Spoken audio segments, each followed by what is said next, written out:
When I grew up here, we had everything. We had 3 grocery stores. Now we're in a food desert. 3 schools were open. Now all our children are being bused. Medical facilities, dentists, doctors, everything we needed, we had it right here. Now we have little to nothing. Amarillo's North Heights neighborhood shines more in Mildred Darton's memories than she believes it does today. But a resident-driven plan adopted in 2017 by the City of Amarillo aims to encourage investment in housing improvements and businesses that can bring much-needed jobs to the community. In 2015, 2016, the council at the time had a community counts initiative, part of their blueprint, where they really decided their annual plan and their long-term plan of how they want to see the city change and improve over time. And part of that was focusing on our historic older neighborhoods. It might be more distressed than others because, of course, you have Southwest Amarillo that's growing and it's all new, but we have to take care of our older neighborhoods too and make sure that they don't get left behind or continue to deteriorate. They need attention and focus. Among Amarillo's oldest neighborhoods, North Heights is home to 4,700 residents. Households there scrape by on incomes from 30 to 60% below the poverty line. Most of the homes in North Heights were built in the early to mid-1900s and are showing their age. And businesses there have dwindled. In 2016, the City of Amarillo worked with North Heights residents to set down goals and strategies for turning the neighborhood around. I think they saw a lot of opportunity for redevelopment and investment in the community. It's got a lot of the infrastructure in place compared to maybe some areas that have gaps in infrastructure. Maybe the lines aren't large enough to support the redevelopment that might occur, but it's got the bones in place that could be improved. It's also got a good amount of commercial area. It's got the benefit of being just adjacent to Amarillo Boulevard, which is a great commercial corridor in the communities. Darton views North Heights from the perspective of both a former and returning resident. In 1959, Darton's family moved to the neighborhood from Kittiquay. She was 12, but she moved her own family away in 1979. So I would not have to bus my child across town. I think, well, I know that you can legislate anything, but you can't legislate the heart or the mind. And if you make up your mind that you are not going to accept something, you're not going to accept it. The way they separated the neighborhood, that was a disaster.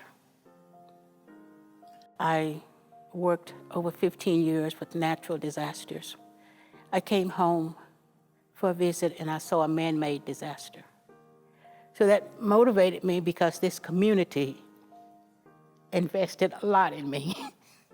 So I just want to give back. Did you return home? 2015. I've found since I returned home after many years, North Heights has become invisible. There's no one that looked like me on a lot of the committees. So over time, that has taken its toll. What did you see when you came to North Heights?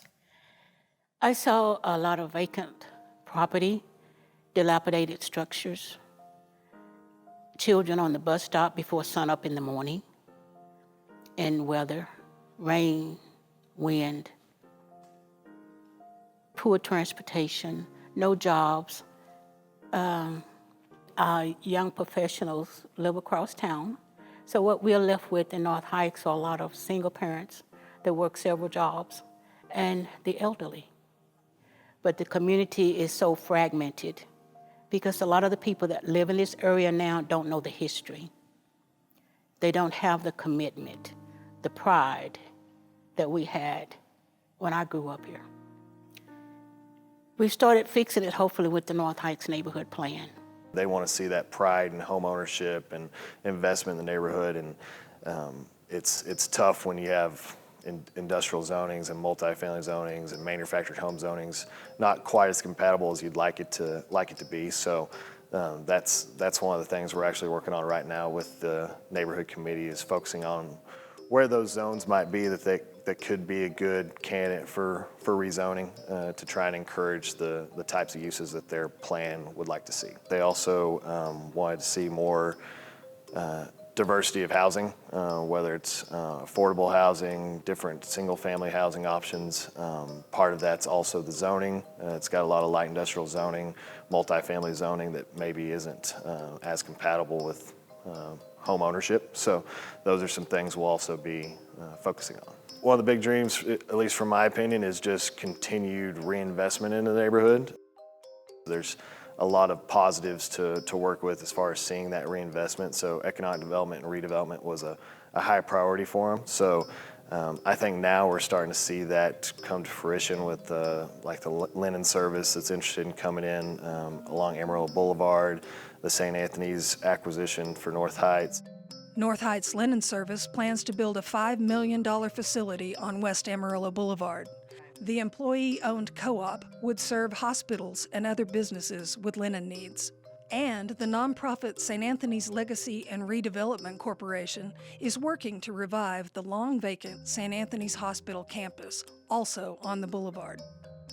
We looked at building permit values back to 2016 citywide, anything over $600,000 in value, so it gives us a good feel for level investment. And looking at North Heights, there were only about 4 or 5 projects that were over that $600,000 mark. One was Warford, a couple of churches, Faith City, their new building that they rehabbed. So this will be the first major private investment into the North Heights neighborhood plan boundary. So we were approached by the North Heights Linen Service Board looking for a good location for that project. They knew they wanted to be in the North Heights area, North Amarillo, to bring new investment and new job opportunities. So the location ended up being where the old Inn of Amarillo was that the city demolished a couple years ago and took over ownership of it.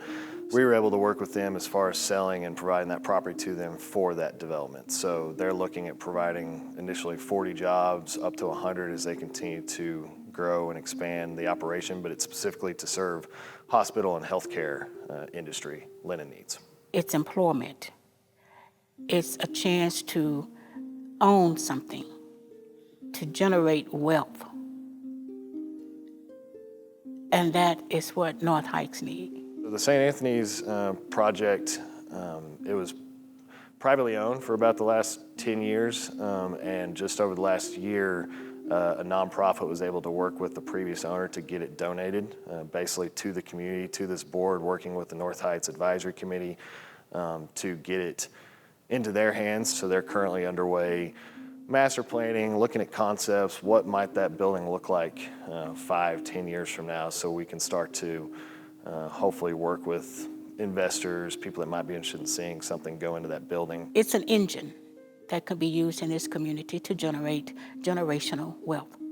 Bring back some of the services that once was in this neighborhood. We could have a satellite Social Security office because it's across town and a lot of people do not have transportation. We could bring those services back within walking distance in this community. I think you'll continue to see coordination. Right now we've got a sidewalk project planned, so that's something you'll see start this fall on 12th and 18th Street. As far as sidewalks were a major identification in the plan as far as the gaps in sidewalks being an older neighborhood when sidewalks weren't required. They've also got ideas for gateway improvements or historic street signs to kind of help liven up the neighborhood as far as showing improvements going in place. But it'll be over probably the next 6 months, we're going to be working with all the neighborhood plans to really identify what those priorities are and continue to work toward those. We also work with developers in the neighborhood if they've got infrastructure needs, whether it's fire coverage, infrastructure. It's not stuff that you see because it is underground for the most part, but those are things that we hope will encourage reinvestment, and that's stuff that we'll continue to focus on.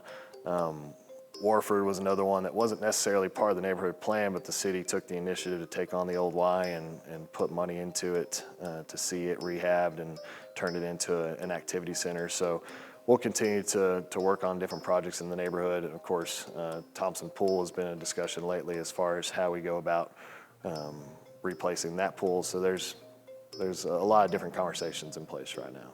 it's going to take the community coming together and making some hard choices, being involved, because what's happening is going to affect everybody. You can't correct a wrong overnight. It's going to take time. It's going to take participation. It's going to take commitment. You can't start and stop. It's enough projects in North Heights so that everybody will have at least 3